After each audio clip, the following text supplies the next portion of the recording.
Well, a few years ago, I said I was going to document some of my life experiences for two reasons.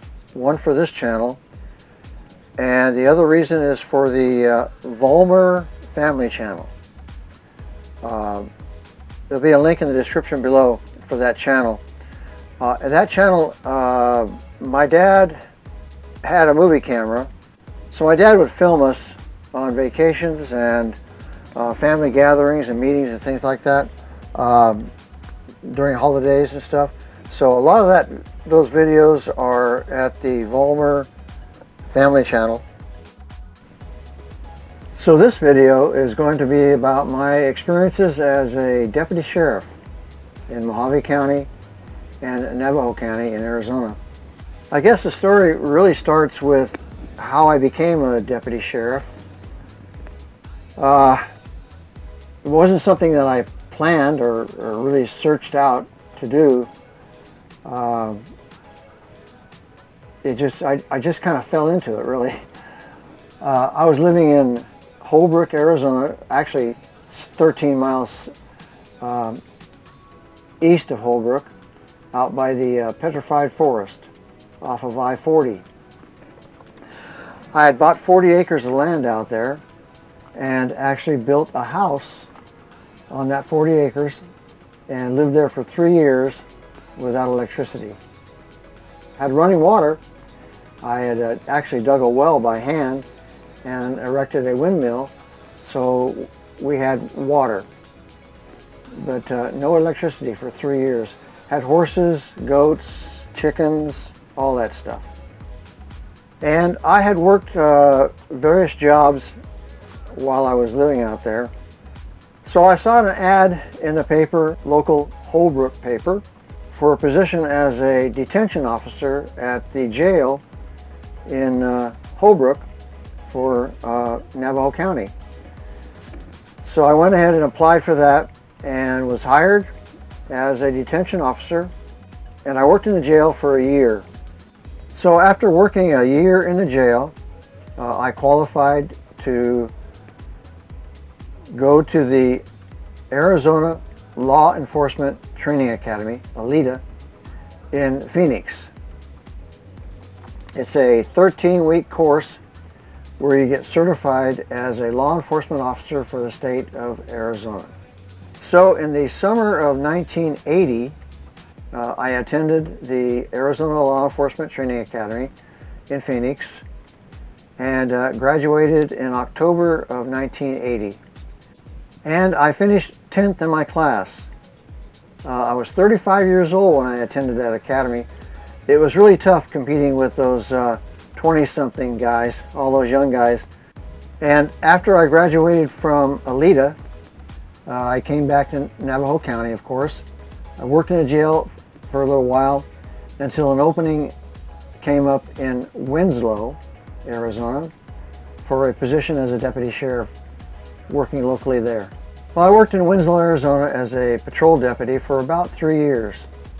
And during that time, my parents, who lived in LA, had moved to Bullhead City, Arizona. That's in Mojave County, next to Laughlin, where I live now. And I wanted to be closer to my parents. My dad was ill at that time, so I looked for a position in Mojave County. But they had an opening for a water patrol deputy on the Colorado River. So I applied for that position and was accepted. So I moved to Kingman to take up that position as a water patrolman on the Colorado River. But when I arrived in Kingman, I was told that that position was no longer available, but I could go on the road. So I took a job as a patrol officer in Kingman for Mojave County.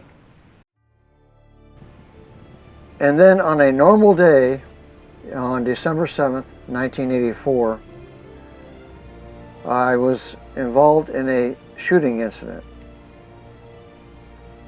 And that's what I'm going to cover in this video. This is the report of the shooting incident. And every year since 1984, on December 7th, I can't help from reminding myself and remembering what took place on that day. For me, it was a life-changing day. That's kind of an understatement, I guess. But there are events in your life that change the course of what happens to you and what way you go. And sometimes it's not in your control of what happens. And this was one of those days. And it was a day like any other day on day shift. And I was sitting in the substation office on Northern Avenue, just east of Stockton Hill Road. And I'm going to read you right from my statement that's in this report. At approximately 16:15 hours, while I was in the substation listening to the scanner, I heard the police department have traffic at 595 Sunrise. Reference a man with a gun. Shots fired. I called dispatch and advised dispatch that police department would probably be contacting them referring a man with a gun, shots fired at 595 Sunrise, that this would be our call and that I would be heading in that direction. That area on Sunrise is in the county, and the police department back then, anyway, in 1984, we kind of divided our jurisdictions up so that we weren't stepping on each other. And then when I got in my car, I called the other patrolman deputy who was on patrol at that time, that was Deputy Stoll, and asked him if he was listening to the scanner. He advised negative. I told him to slow roll towards the Sunrise area. He advised me that he was 97. That means he was there. He was already in the Sunrise area. I told him 10-4, which is okay, just to stand by. Dispatch would have traffic for us. Now I'll read from Deputy Stoll's statement. At approximately 16:10 hours, I received a radio message from Deputy Vollmer, who asked me to slow roll towards 595 Sunrise. I misunderstood and thought he meant sunshine. I advised him I was in the area and asked what the traffic was. He advised me to stand by for information from dispatch. Now I'll read you from the dispatch statement. At approximately 16:13 hours, a Susan Creed advised me on the telephone that her husband had assaulted her approximately an hour previous to the call. She requested an officer to remove him from her home. At this time, she advised that her husband was in the other room doing something. She then said, "My God, he has a gun," and threw the phone down. I could hear them hollering in the background. He kept advising her that he was going to use it. She then picked up the phone and advised 595 Sunrise, space 14, and hung up. Now, Deputy Stoll said he was in Sunshine, but then Deputy Stoll realized, after listening to the scanner from the Kingman Police Department, that he was actually in the wrong area, and he got the correct address as 595 Sunrise. So we were both en route to 595 Sunrise, man with a gun, shots fired. I was on Stockton Hill Road, right around Airway, and my vehicle had a flat tire, which was really weird. Never had a flat tire before that, and I've never had a flat tire in a patrol car after that. Just that right then, I got a flat tire right on my way to a man with a gun, shots fired. Really strange. So I called Deputy Stoll and asked him where he was. He advised me he was en route and he was on Airway. I told him that my car had a flat tire and if he could stop and pick me up. So when Deputy Stoll arrived at my location, I grabbed my shotgun and I got into his car and we proceeded to the 595 Sunrise location. And while we were en route to the location, Kingman PD had already dispatched 3 of her officers to that location. Officer Martin, actually Sergeant Martin, Officer Allen, and Officer Moore. Well, those officers, Moore and Allen, actually arrived at the location before we did, me and Deputy Stoll. But they were having a hard time trying to find the trailer, space number 14. Actually, me and Stoll patrolled that area, so we knew exactly where it was, but we were coming in behind them.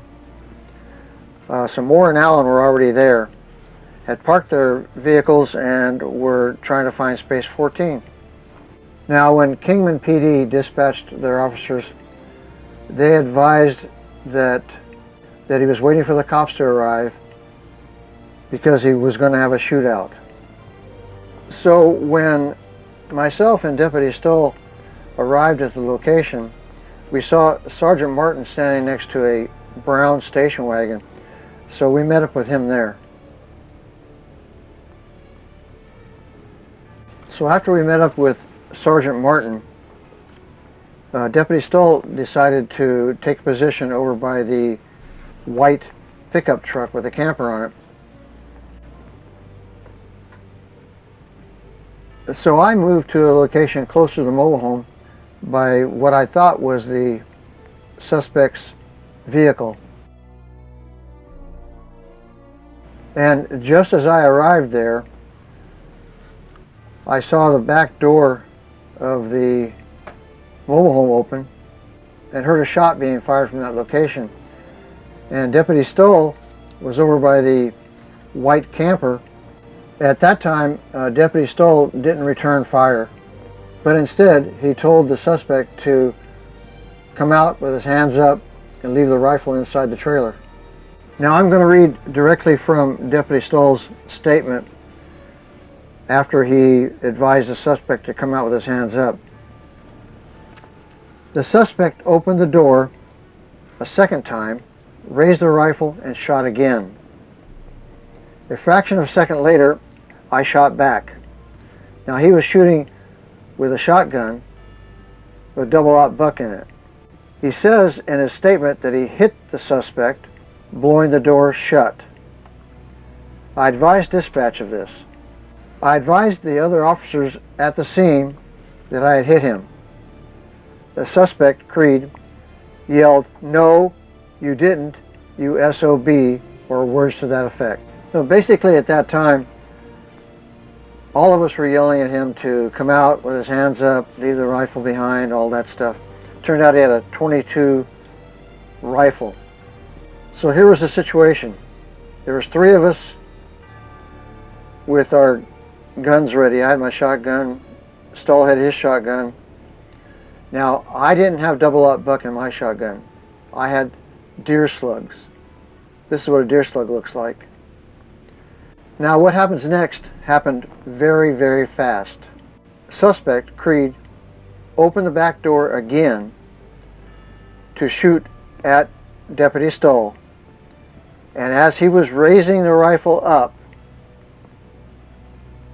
I fired from my shotgun through the window of the back door, hitting the suspect before he got his shot off at Deputy Stoll. He fell back inside the trailer and the door partially closed almost all the way. At that same time, Sergeant Martin fired 2 rounds from his .357 Magnum. One of them struck the door, and the other one, as the door closed, the other one struck the other side of the mobile home. Now, here's a diagram of the path of all of our shots. You can see here, Deputy Stoll was in direct line of fire with the suspect. Sergeant Martin was over behind me, and he even states in his statement that he couldn't use his shotgun because of the distance. So that's why he used his service revolver, 3-7 Magnum. And then you can see my line of fire.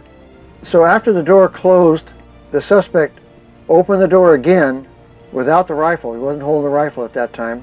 He was standing in the doorway, and I couldn't see him because I got that door between me and him. But Deputy Stoll could see him, and Officer Moore can see him from his location. He must have been over there by Deputy Stoll. And I'll read right from his statement. The back door opened again, and Deputy Vollmer fired one shot from his shotgun. I then heard screaming from inside the residence. Again, Deputy Vollmer ordered the subject out, and after a couple of minutes, the door opened, where I observed a subject wearing a white t-shirt and short pants. He had dark hair and a mustache, and I also observed blood squirting from his left arm. I then observed the subject to fall back inside the residence. Well, when he fell back into the residence, he fell back into the laundry room onto some dirty clothes. I approached the door. The door was still partially open. And so I was the first one, because I was the closest, I was the first one to the back door. I put my shotgun on safety and I handed it to Deputy Stoll, who had joined me there by the back door. Well, myself and the PD officers entered the residence cautiously. PD Officer Moore secured the rifle, and I administered first aid to the subject, Creed. I wrapped his arm as tight as I could to stop the flow of blood. He was conscious at the time, and Kingman PD had already dispatched an ambulance to our location when they were advised that the subject had been shot and was down. And then the paramedics came in and took over from there. They got him on a stretcher and transported him to Kingman Regional Hospital, which was very close to that location, or just down the street, probably about maybe a quarter of a mile, very close. Now, the charges against Creed were 3 counts of aggravated assault and 1 count of attempted homicide. Now, I'll read you from this newspaper article here. This is dated Friday, November 22nd, 1985. Robert Michael Creed, 32, had been charged with 1 count of attempted murder and 3 counts of aggravated assault with a deadly weapon. All but 1 count of aggravated assault was dropped by the state when Creed entered a plea on September 17th, in which he pled guilty to the aggravated assault charge. Now, I'll read you from this newspaper article dated Sunday, December 8th, 1985, just a year and a day after the incident. Robert Michael Creed, 32, who shot at Kingman Police and Mojave County Sheriff's deputies on December 7, 1984, and was wounded by return fire, was sentenced to 7.5 years in prison.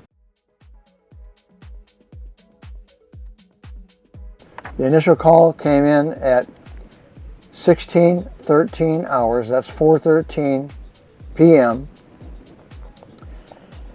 And from the dispatch records, they were notified that everything was code 4, okay, at 16:28,